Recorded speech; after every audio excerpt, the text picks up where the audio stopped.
So good afternoon, everyone. I'm thanking you for coming along to this press conference. We have Jane Mears, who is the chair of the Chief Commissioner for the Transport Accident Investigation Commission, and Naveen Kosipakalam, who is the Chief Investigator of Accidents. And over to you, Jane. Thank you, Simon. Tēnā koutou katoa. Nau mai haere mai ki te komehana tiro ai tua waka. Nau mai haere mai ki tēnei hui ko Jane Mears toko ingoa.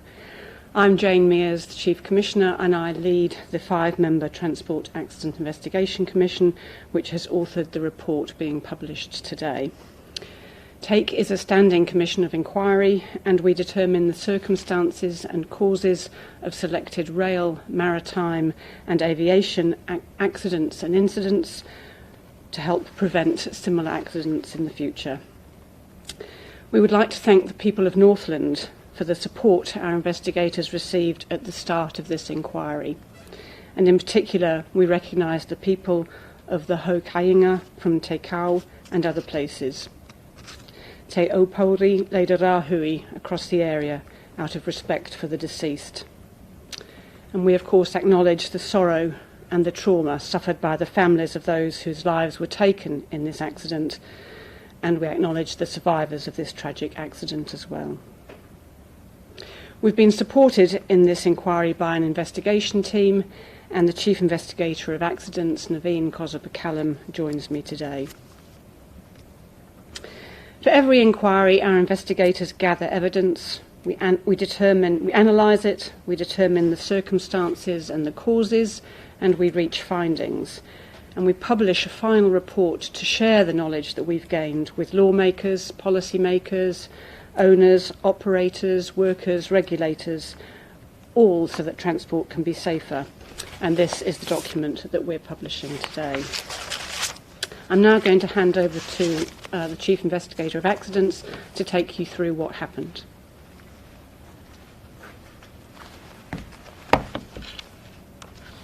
Thank you, Chief Commissioner. Kia ora koutou katoa. Good afternoon. Today I'll be providing a brief narrative of the accident and an overview of the Commission's findings. The charter fishing vessel Enchanter, with 8 passengers and 2 crew on board, capsized when it was struck by a large steep wave at about 7:50 p.m. on the night of 20th March 2022. The wave rapidly rolled the vessel to starboard, forcing the superstructure and windows on the starboard side into the water. The vessel continued to roll and eventually capsized. During the capsize sequence, the superstructure comprising the main saloon and flybridge separated from the hull. The hull remained inverted but afloat. The crew activated an emergency position indicating radio beacon, also known as an EPIRB, and the New Zealand Rescue Coordination Centre, the RCC, initiated a search and rescue response. The first rescue helicopter to arrive retrieved 5 people from the upturned hull and other flotsam.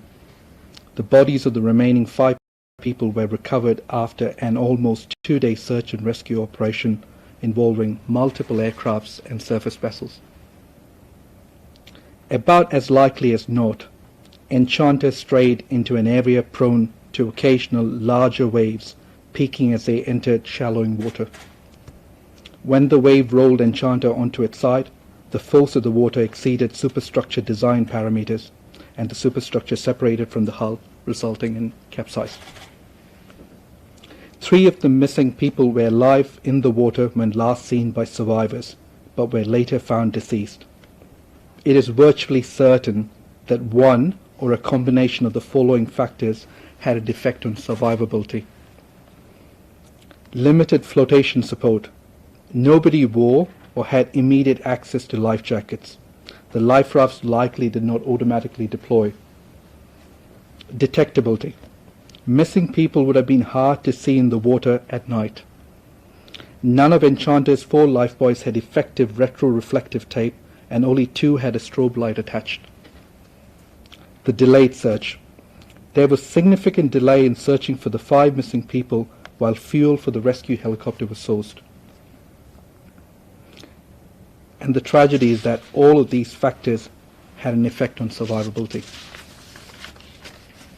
The Commission made 17 formal findings and identified 6 systemic safety issues in this report. The findings relate to the cause of the accident, the factors that had an effect on survivability, the aspects of search and rescue capability that may have an impact on future search and rescue operations. I'll now hand back to the Chief Commissioner to talk about safety issues in the Commission's recommendations.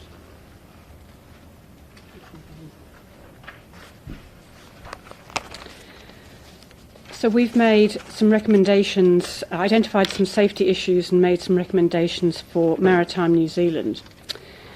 Firstly, Maritime New Zealand's system for auditing and assessing the performance of vessel surveyors is not ensuring that they are interpreting and applying maritime laws correctly when surveying vessels. And we've made a recommendation to Maritime New Zealand that it notify surveyors of current and emerging changes to maritime rules and to clarify, where needed, the intent and application of those rules. Secondly, there's a risk if all life jackets on board are stowed in a place that might not be accessible in a sudden catastrophic event. And we've made a recommendation that rules or guidance should be made available to surveyors and vessel operators to address this risk. And thirdly, search and rescue operations can be delayed and inefficient in the absence of tracking devices.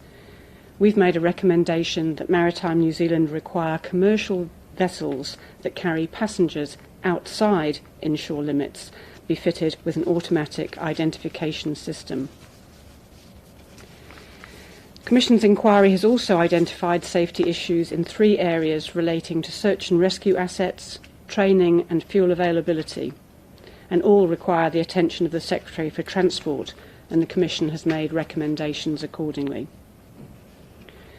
Firstly, in relation to dedicated search and rescue aircraft for remote operations, lives may be lost if New Zealand's search and rescue response is inadequate and inefficient due to a lack of aircraft that are fully equipped and crewed for extended search and rescue operations in remote areas. The Ministry of Transport should coordinate with other agencies to identify and source air and maritime assets to meet New Zealand's full search and rescue requirements. Secondly, in relation to search and rescue personnel, good search and rescue operations depend on on-scene coordinators and the Rescue Coordination Centre engaging in joint training and to the same frameworks and using the same terms.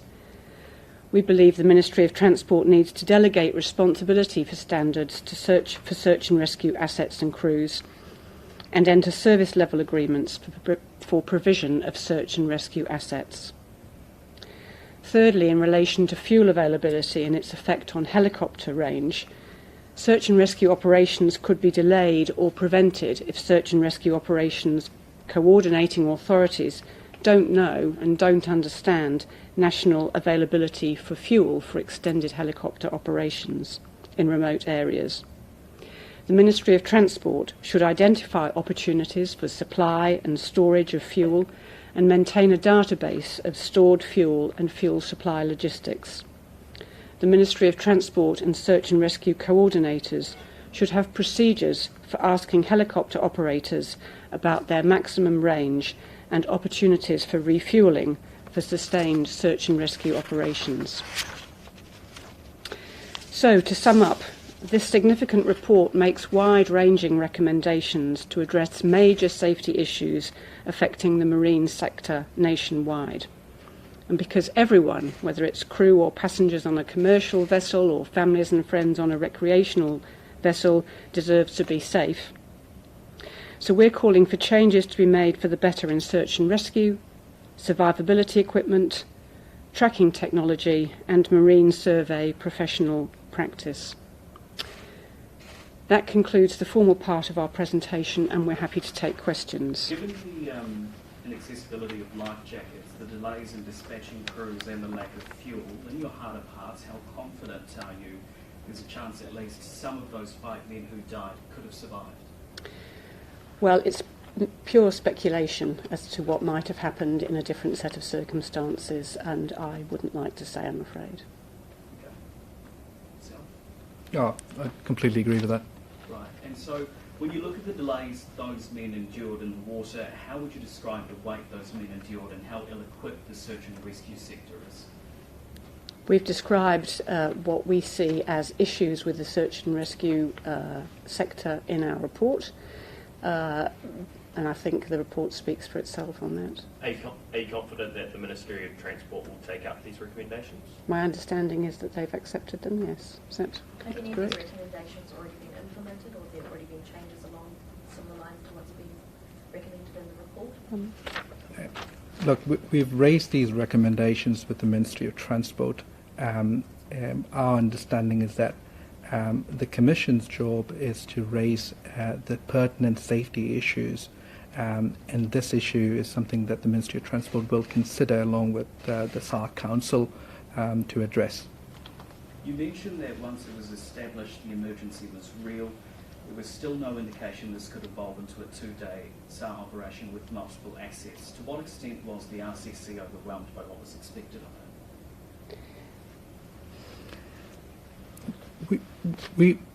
We wouldn't say the RCC was overwhelmed.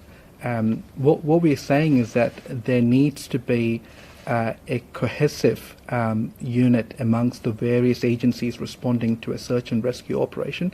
At the moment, there are gaps in that system, and we're asking that they be addressed. Are you essentially saying that there's not enough coordination between those agencies currently? Well, the Commission's report makes recommendations on those lines. So how much water does the skipper say he was in, and how much water does your modelling suggest he was in? Our report makes reference to the fact that there's a disagreement between us and the skipper as to where the accident occurred. We've said that it is as likely as not that it occurred within the 10-metre contour of Muramoto Island.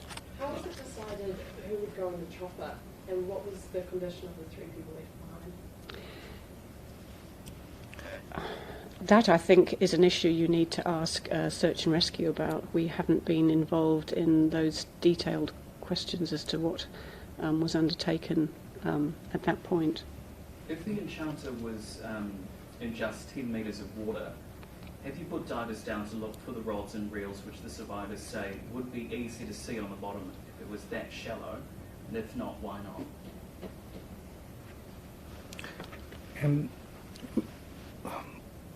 We haven't done any extensive seabed trawling to locate, flotsam and other debris from the vessel. But what we have done is we've assessed the drift modelling from the RCC. We've got detailed information from those involved in the search and rescue around the patterns followed by the hull and the flybridge that was separated from the vessel. And based on that evidence, I think there is sufficient information for us to make the conclusions that we made. The report points to fuel supplies and fuel availability being a major problem for search and rescue operations. Do you have any specific views on where emergency fuel supplies should be stored in remote coastline areas? I think, as the Chief Investigator has said, our role is to identify the safety issues, to make recommendations, and to ask that those recommendations be implemented. Where fuel exactly should be stored across New Zealand's huge search and rescue area is something that is for search and rescue authorities to decide. Just to add to that, so how dire is New Zealand's remote fuel supply system for search and rescue crews, and how critical is it that we address this now? The issue is about the extended operations that are required for search and rescue in remote areas. Fuel is generally available for, tends to be more for hospital and medical operations rather than extended search and rescue. So what is the difference between how much fuel is needed for an ambulance operation versus what is potentially needed for a search and rescue operation that could take over 2 days? Well, I'd be speculating, but I imagine a helicopter being tasked to go from Kaitaia to some other place in Northland and then return to Auckland is quite different from a search over a large marine area that could go on for hours. How practical and feasible is a dedicated search and rescue aircraft like Australia has, and who funds that? That would be a question I would suggest you should speak to the Ministry of Transport about. What are the barriers to making crew and resources available in remote areas? Well, again, I think that is something that the Ministry of Transport needs to consider in terms of taking a coordinated approach, which is what our report recommends, to search and rescue across New Zealand. And was there any one particular finding that would have measurably improved their chances of survival? There's a number of factors that would have improved survivability, as the Chief Investigator said, not only life jackets, life rafts, track and trace technology, as well as deployment, faster deployment of search and rescue assets. The EPIRB, the locator beacon,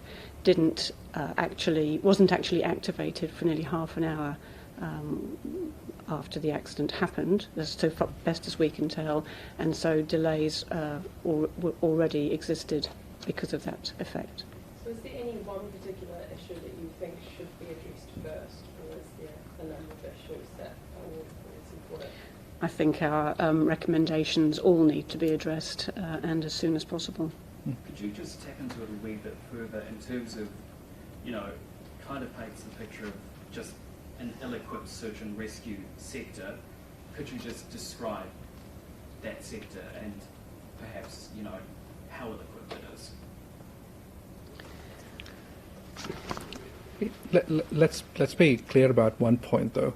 The search and rescue teams that undertook this operation did a fantastic job under very difficult circumstances.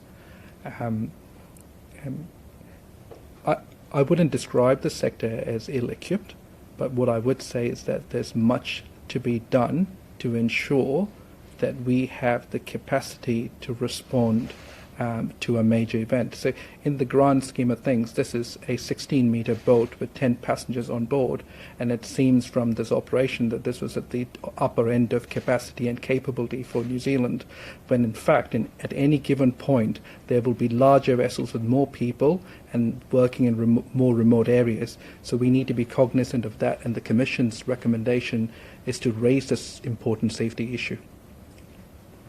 You made reference to the EPIRB not activating for a half hour, and there's also mentioned in the report of the life raft not activating as expected. Can you go into more detail about what occurred there? Is that part of the surveying recommendation?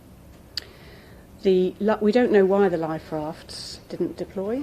They weren't quite the right type, and that's one of the recommendations about the surveying issue.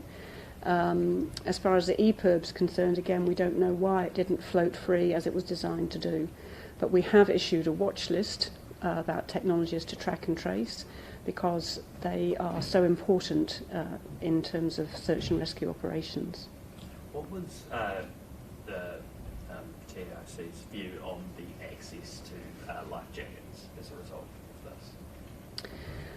It's always a good idea when you go on a boat to be not only shown where the life jackets are, but also to actually try putting them on and to know how to do that in emergency. All the life jackets were in a place that became inaccessible when this catastrophic event occurred, and that's why we've made one of the recommendations to Maritime New Zealand that surveyors be asked to consider putting life jackets in different places in a boat to increase their availability during an accident. Life jackets are an issue that has been noted on many times by these accidents. How frustrating is it from your perspective that this is an issue that continues to come up time after time with these types of maritime events?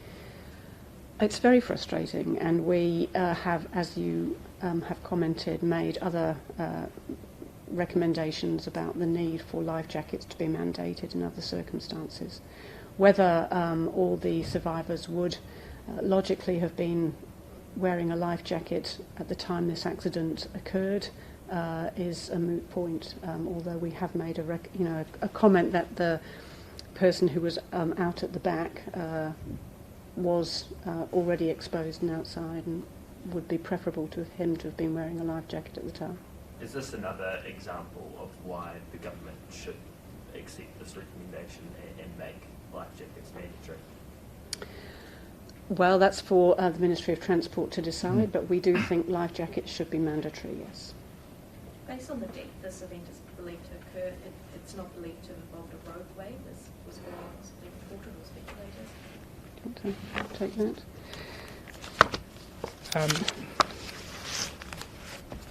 The evidence suggests that the wave that was present in the area where we think the capsize occurred was sufficient in height to cause the capsize of the Enchanter.